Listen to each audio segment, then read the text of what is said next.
Chapitre 47. Le sabbat avant l'entrée à Jérusalem.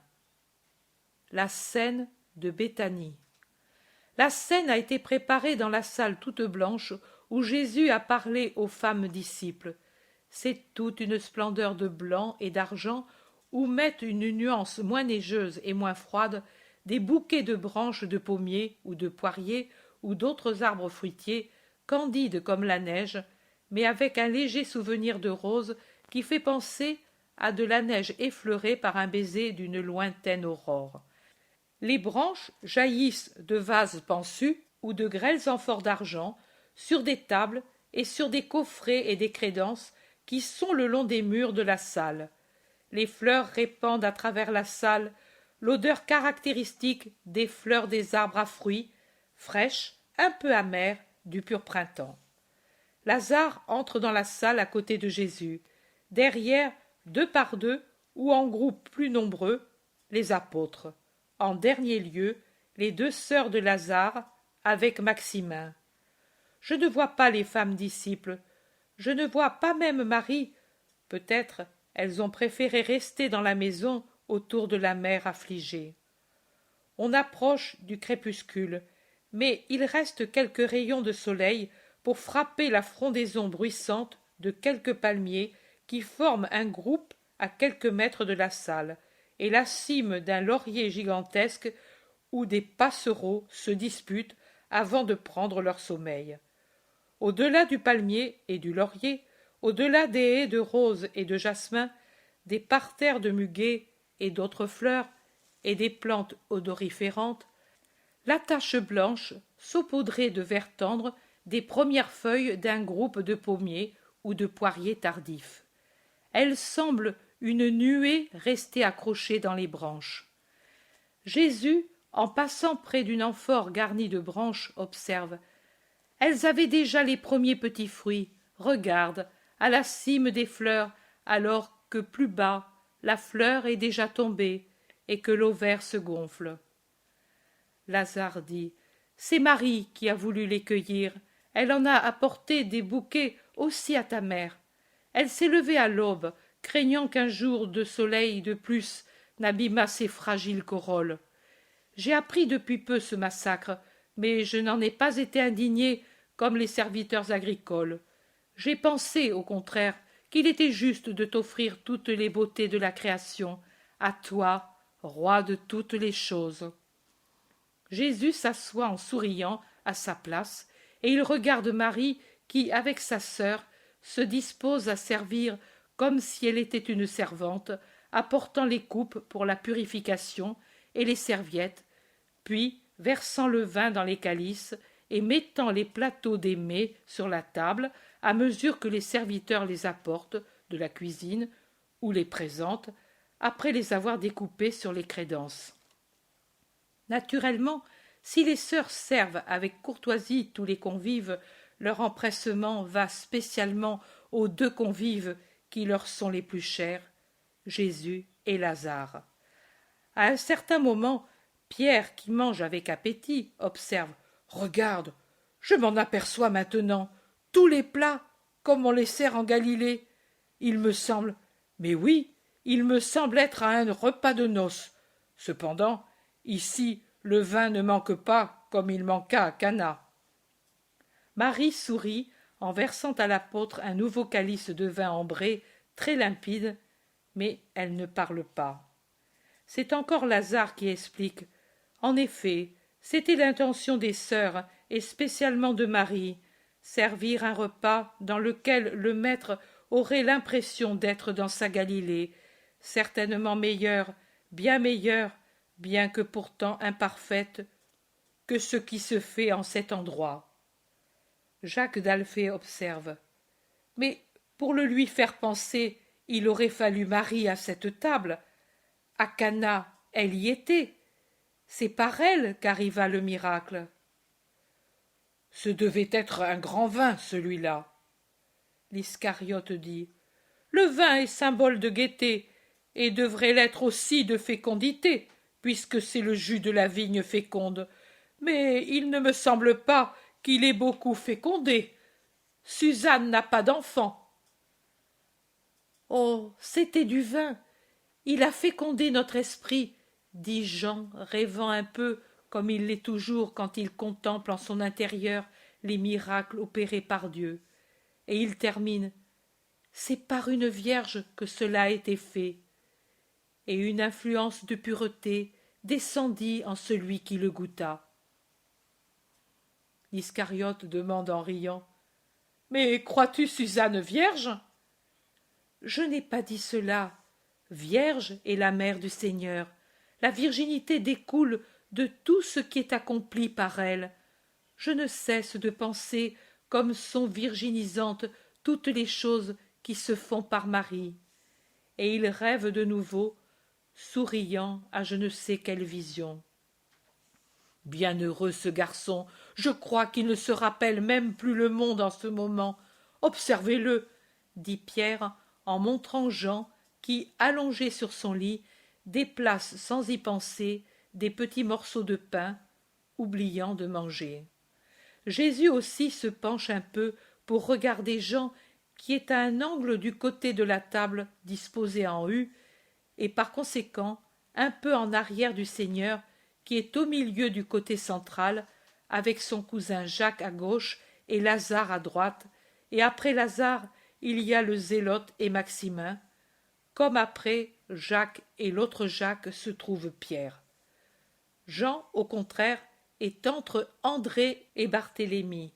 Puis il y a Thomas qui a Judas en face, avec Philippe et Matthieu, et le Thaddée qui est exactement à l'angle où commence la table longue, centrale.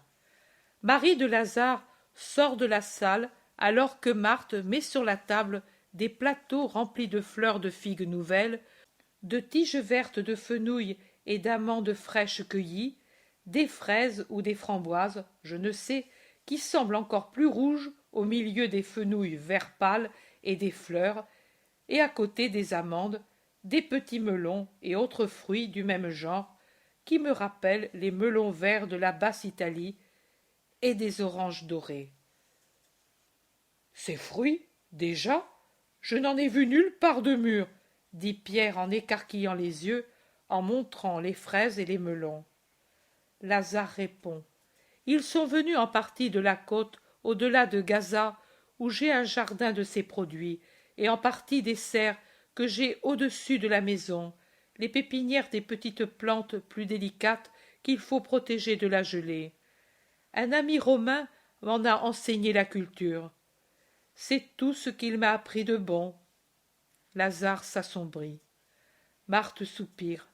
Mais Lazare redevient de suite l'hôte parfait qui n'attriste pas ses invités. On est très habitué dans les villas de Baïa et de Syracuse et le long du golfe de Sybaris à cultiver ces délices par cette méthode pour les avoir de bonne heure. Mangez les derniers fruits des oranges de Libye, les primeurs des melons d'Égypte qui ont poussé dans les solariums, et en eux les fruits latins, et les amandes blanches de notre patrie, les fèves tendres, les tiges digestives qui ont goût d'anis. Marthe, as-tu pensé à l'enfant? Marthe répond. J'ai pensé à tout. Marie a été émue en se rappelant l'Égypte. Égypte. Égypte. Jésus dit. Nous en avions quelques plantes dans notre pauvre jardin.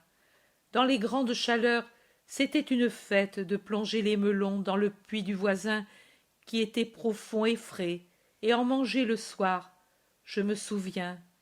Et j'avais une chèvre gourmande qu'il fallait garder, car elle était avide de jeunes pousses et de fruits tendres. Jésus, qui parlait la tête un peu inclinée, lève la tête, et il regarde les palmiers qui bruissent dans le vent du soir qui tombe. Quand je vois ces palmiers, toujours quand je les vois, je revois l'Égypte, sa terre jaune et sableuse que le vent soulevait si facilement, et au loin tremblaient dans l'air raréfié les pyramides, et les hauts fûts des palmiers, et la maison où... Mais il est inutile d'en parler. À chaque époque ses soucis, et avec ses soucis sa joie.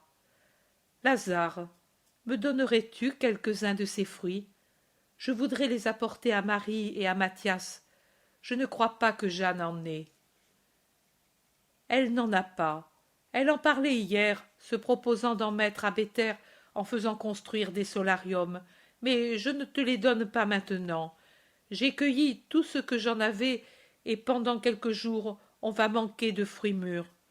Je te les enverrai, ou plutôt envoie les prendre d'ici jeudi. Nous en préparerons une gracieuse corbeille pour ces enfants, n'est-ce pas, Marthe? Oui, mon frère, et nous y mettrons les petits lys des vallées qui plaisent tant à Jeanne. Marie-Madeleine rentre. Elle a dans les mains une amphore au col très fin qui se termine par un bec gracieux comme celui d'un oiseau. L'albâtre est d'une couleur précieuse, jaune-rose, comme certaines carnations de blonde. Des apôtres la regardent, croyant peut-être qu'elle apporte quelque friandise rare. Mais Marie ne va pas au centre, à l'intérieur du U de la table où se trouve sa sœur. Elle passe derrière les lys-sièges et va se placer entre celui de Jésus et Lazare et celui où sont les deux Jacques. Elle ouvre le vase d'albâtre et met sa main sous le bec pour recueillir quelques gouttes d'un liquide filant qui coule lentement de l'amphore ouverte. Une odeur pénétrante de tubéreuse et d'autres essences, un parfum intense et très agréable, se répand à travers la salle. Mais Marie n'est pas contente du peu qui arrive. Elle se penche et casse d'un coup sûr le col de l'amphore contre le coin du lit de Jésus. Le col fin tombe par terre, répandant sur le marbre du pavé des gouttes parfumées. Maintenant, l'amphore a une large ouverture et l'abondance de l'onguent en déborde en un jet épais. Marie se place derrière Jésus et répand l'huile épaisse sur la tête de son Jésus. Elle en enduit toutes les boucles, les allonge et puis les met en ordre sur la tête adorée, avec le peigne qu'elle enlève de ses cheveux. La tête blonde-rouge de Jésus resplendit comme de l'or foncé, très brillant après cette onction. La lumière du lampadaire que les serviteurs ont allumé se reflète sur la tête blonde du Christ comme sur un très beau casque de bronze cuivré. Le parfum est enivrant, il pénètre dans les narines, monte à la tête à force d'être piquant, comme de la poudre à éternuer, tant il est pénétrant, répandu ainsi sans mesure. Lazare tourne la tête en arrière. Il sourit en voyant avec quel soin Marie oint et peigne les boucles de Jésus pour que sa tête paraisse en ordre après l'odorante friction. Elle ne se soucie pas que ses tresses ne sont plus maintenues par le large peigne qui aide les épingles à les tenir en place, et elle tombe de plus en plus sur le cou, prête à tomber complètement sur les épaules. Marthe aussi regarde et sourit. Les autres parlent entre eux à voix basse et avec des expressions diverses sur le visage. Mais Marie n'est pas encore satisfaite. Il y a encore beaucoup d'onguents dans le vase brisé, et les cheveux de Jésus, si touffus qu'ils soient, en sont déjà saturés.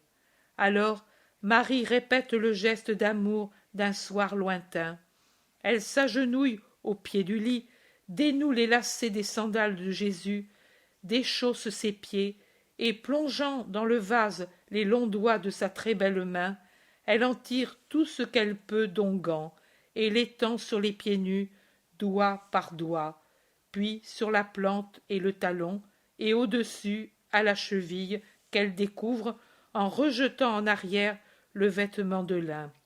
Et enfin, sur le dos du pied, elle s'attarde sur les métatarses où entreront les clous redoutables, insiste jusqu'à ce qu'elle ne trouve plus de baume dans le creux du vase.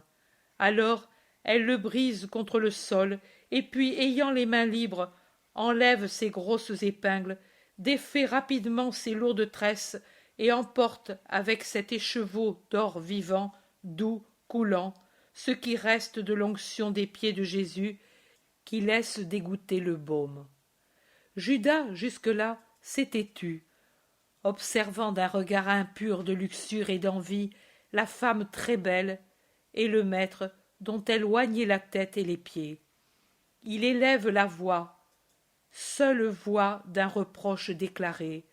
Les autres, pas tous, mais certains, avaient quelque peu murmuré ou fait un geste de désaccord étonné mais paisible. Mais Judas, qui s'est même mis debout pour mieux voir l'onction des pieds du Christ, dit avec mauvaise grâce: « Quel gaspillage inutile et païen! Pourquoi le faire? Et après cela, on ne veut pas que les chefs du Sanhédrin parlent de péché? Ce sont des actes de courtisane lascive, et ils ne s'harmonisent pas avec la nouvelle vie que tu mènes, ô femme. Ils rappellent trop ton passé. » L'insulte est telle que tous restent abasourdis. Elle est telle que tous s'agitent, les uns s'asseyant sur leur lit, les autres se levant. Tous regardent Judas comme s'il était devenu subitement fou. Marthe rougit. Lazare se lève brusquement en donnant un coup de poing sur la table et il dit: « Dans ma maison !» Mais ensuite il regarde Jésus et s'arrête. « Oui, vous me regardez, tous, vous avez murmuré dans votre cœur. Mais maintenant que je me suis fait votre écho et que j'ai dit ouvertement ce que vous pensiez, vous voilà prêt à me donner tort. Je répète ce que j'ai dit. Bien sûr, je ne veux pas dire que Marie soit l'amante du maître, mais je dis que certains actes ne conviennent ni à lui ni à elle. C'est une action imprudente et même injuste. Oui, pourquoi ce gaspillage? Si elle voulait détruire les souvenirs de son passé, elle pouvait me donner ce vase et cet onguent. Il y avait au moins 1 livre de nard pur et de grand prix. Je l'aurais vendu pour 300 deniers au moins, car un nard de cette valeur va jusqu'à ce prix. Et je pouvais vendre le vase qui était beau et précieux. J'aurais donné cet argent aux pauvres qui nous assiègent. Il n'y en a jamais assez. Et demain, à Jérusalem, innombrables seront ceux qui demanderont une obole. Cela, c'est vrai, admettent les autres. Tu pouvais en employer un peu pour le maître, et le reste. Marie de Magdala est comme sourde. Elle continue à essuyer les pieds du Christ avec ses cheveux dénoués qui maintenant, surtout en bas, sont eux aussi alourdis par l'onguent et plus foncés que sur le sommet de la tête. Les pieds de Jésus sont lisses et doux avec leur couleur de vieil ivoire, comme s'ils étaient couverts d'un nouvel épiderme. Et Marie chausse de nouveau les sandales au Christ, et elle baise chaque pied avant et après de le chausser, sourde à tout ce qui n'est pas son amour pour Jésus. Jésus la défend en posant une main sur la tête de Marie inclinée dans le dernier baiser et en disant: « Laissez-la faire, pourquoi lui donnez-vous peine et ennui? Vous ne savez pas ce qu'elle a fait. Marie a accompli envers moi une action juste et bonne.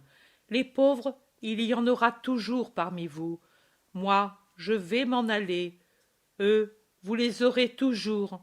Mais moi, bientôt, vous ne m'aurez plus. Aux pauvres, vous pourrez toujours donner une obole. À moi, d'ici peu, au Fils de l'homme, parmi les hommes, il ne sera plus possible de donner aucun honneur, par la volonté des hommes et parce que l'heure est venue. Pour elle, l'amour est lumière. Elle sent que je vais mourir, et elle a voulu donner à l'avance à mon corps les onctions pour sa sépulture. En vérité, je vous dis que là où sera prêchée la bonne nouvelle, on fera mémoire de son acte d'amour prophétique, dans le monde entier, dans tous les siècles. Plaise à Dieu de faire de toute créature une autre Marie, qui ne calcule pas la valeur, qui ne nourrit pas d'attachement, qui ne conserve pas de souvenir, même le plus petit du passé, mais détruit et piétine tout ce qui est de la chair et du monde, et se brise et se répand, comme elle a fait du nard et de l'albâtre, sur son Seigneur et par amour pour lui. Ne pleure pas, Marie, je te répète, à cette heure, les paroles que j'ai dites au pharisien Simon et à Marthe ta sœur. Tout t'est pardonné parce que tu as su aimer totalement. Tu as choisi la meilleure part et elle ne te sera pas enlevée. Va en paix, ma douce brebis retrouvée, va en paix. Les pâturages de l'amour seront ta nourriture éternellement. Lève-toi, baise aussi mes mains qui t'ont absoute et bénie. Combien elles en ont absous, béni, comblé de bienfaits mes mains. Et pourtant, je vous dis que le peuple que j'ai comblé est en train de préparer pour ses mains la torture. Il se fait un lourd silence dans la lourde atmosphère du parfum pénétrant. Marie, les cheveux dénoués sur les épaules pour lui servir de manteau et sur le visage pour lui servir de voile, baise la main droite que Jésus lui présente et ne sait pas en détacher les lèvres. Marthe, émue, s'approche d'elle et rassemble ses cheveux, les tresse en la caressant ensuite et en laissant couler les larmes sur les joues en essayant de les essuyer. Personne n'a plus envie de manger. Les paroles du Christ les rendent pensifs. Le premier qui se lève, c'est Jude d'Alphée. Il demande la permission de se retirer. Son frère Jacques l'imite, et de même André et Jean. Il reste les autres, mais déjà debout, occupés à se purifier les mains dans les bassins d'argent que les serviteurs leur présentent. Marie et Marthe le font avec le maître et Lazare. Un serviteur entre et se penche pour parler à Maximin.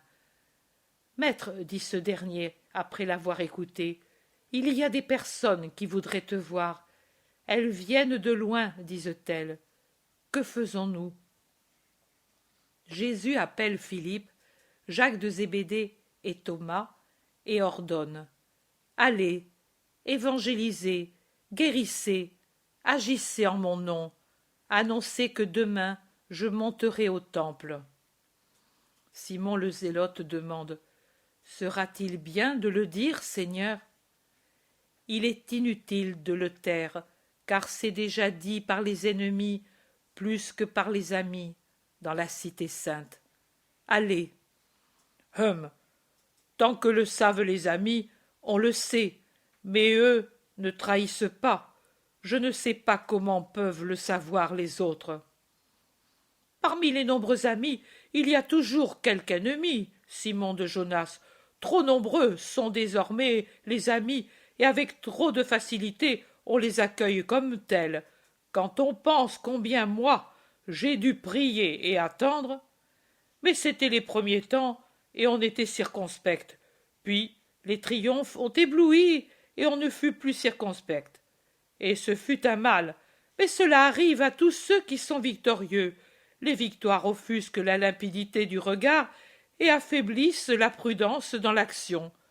Je parle de nous, disciples, naturellement, pas du maître.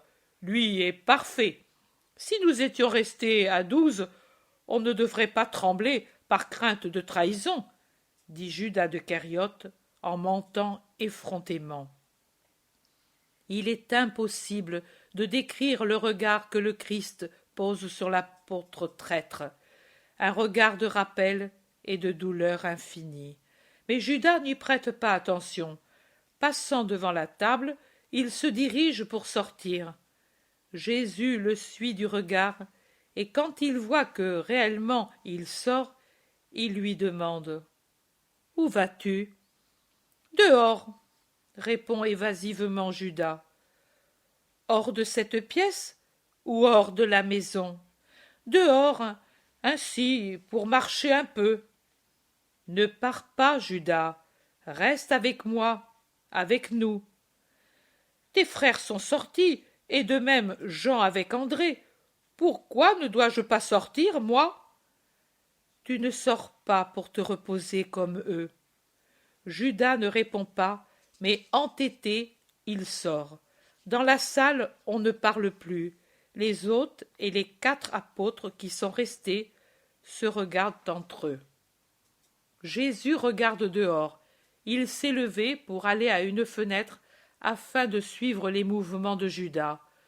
Quand il le voit sortir de la maison avec le manteau qu'il a déjà endossé, et se diriger vers le portail que de là on ne voit pas, il l'appelle à haute voix. « Judas, attends-moi. J'ai quelque chose à te dire. » Et il repousse doucement Lazare qui, devinant une douleur en son maître, l'avait entouré d'un bras à la taille, et il sort de la salle pour rejoindre Judas, qui a continué de marcher, bien que plus lentement.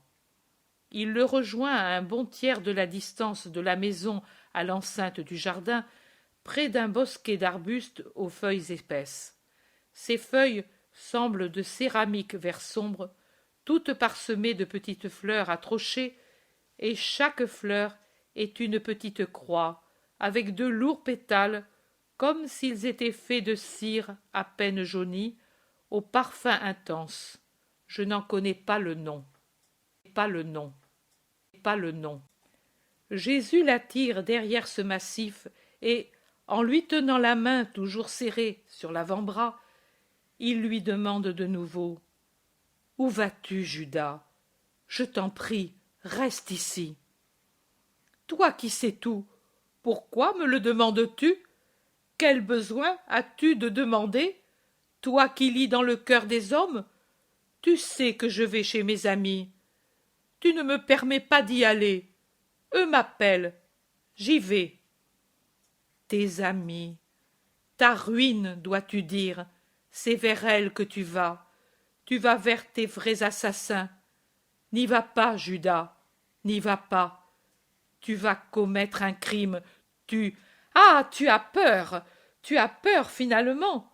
Tu te sens homme finalement. Tu es un homme. Rien de plus qu'un homme, car l'homme seul a peur de la mort. Dieu sait qu'il ne peut mourir. Si tu te sentais Dieu, tu saurais que tu ne peux mourir, et tu n'aurais pas peur. En effet, toi, maintenant que tu sens la mort prochaine, tu l'as, cette peur commune à tous les hommes, et tu cherches par tous les moyens à l'éloigner, et tu vois partout et en toutes choses un danger. Où sont tes belles audaces?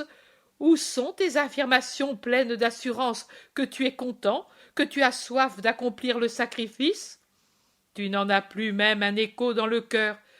Tu croyais qu'elle ne viendrait jamais, cette heure, et alors tu faisais le brave, le généreux, tu disais des phrases solennelles. Va, tu ne vaux pas mieux que ceux auxquels tu reproches d'être hypocrites. Tu nous as flattés et trahis, et nous qui avions pour toi quitté toutes choses, nous qui à cause de toi sommes haïs, tu es la cause de notre ruine. Suffit, va, va. Il ne s'est pas passé beaucoup d'heures depuis que tu m'as dit « Aide-moi à rester, défends-moi ». Je l'ai fait. À quoi cela a-t-il servi? Dis-moi encore une chose et réfléchis avant de la dire. Est-ce ta pure volonté, celle d'aller chez tes amis, de les préférer à moi? Oui, c'est cela. Je n'ai pas besoin de réfléchir, car depuis longtemps je n'ai que cette volonté. Et alors, va, Dieu ne violente pas la liberté de l'homme. Et Jésus lui tourne le dos pour revenir lentement vers la maison. Quand il en est proche, il lève la tête, attiré par le regard que Lazare, toujours debout à la même place, tient fixé sur lui. C'est un visage bien pâle qui s'efforce de sourire à l'ami fidèle.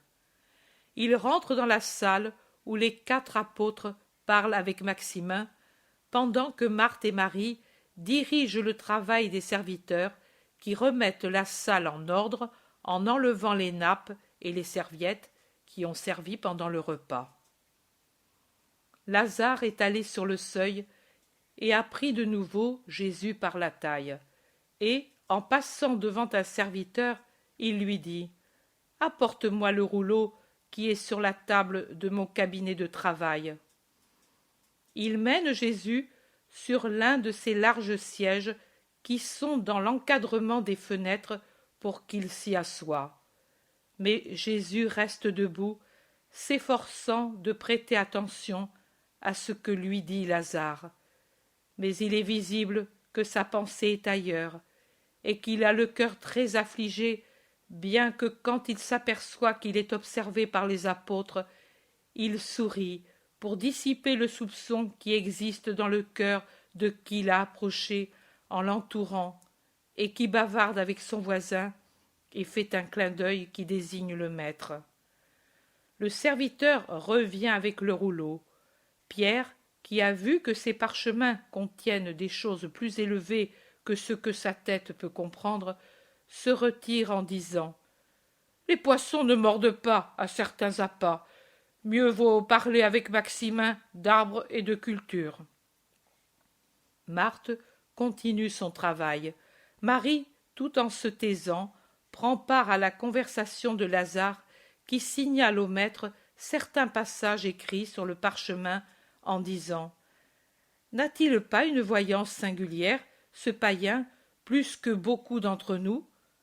Peut-être, s'il avait été ici pendant que tu es notre maître, il aurait été parmi tes disciples et un des meilleurs, et il t'aurait compris comme beaucoup d'entre nous n'en sont pas capables. Et ce poème aurait attiré à son génie l'admiration pour toi. Tes paroles recueillies et conservées par un esprit qui est lumineux tout en étant celui d'un païen. Ta vie écrite par cette intelligence ouverte et limpide. Nous n'avons plus d'écrivains ni de poètes.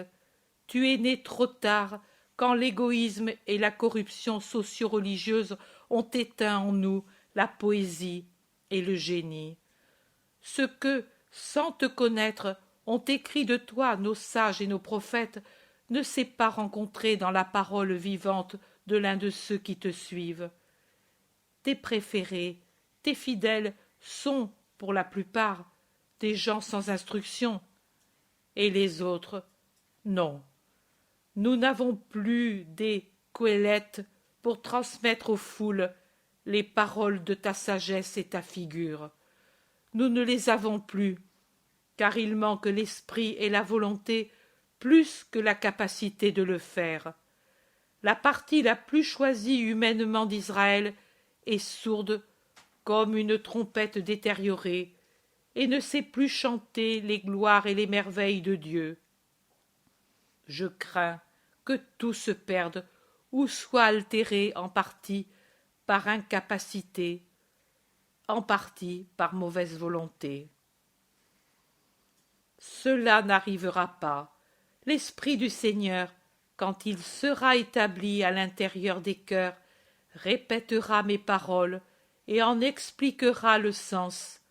C'est l'Esprit de Dieu qui parle sur les lèvres du Christ, puis il parlera directement aux esprits, et il rappellera mes paroles.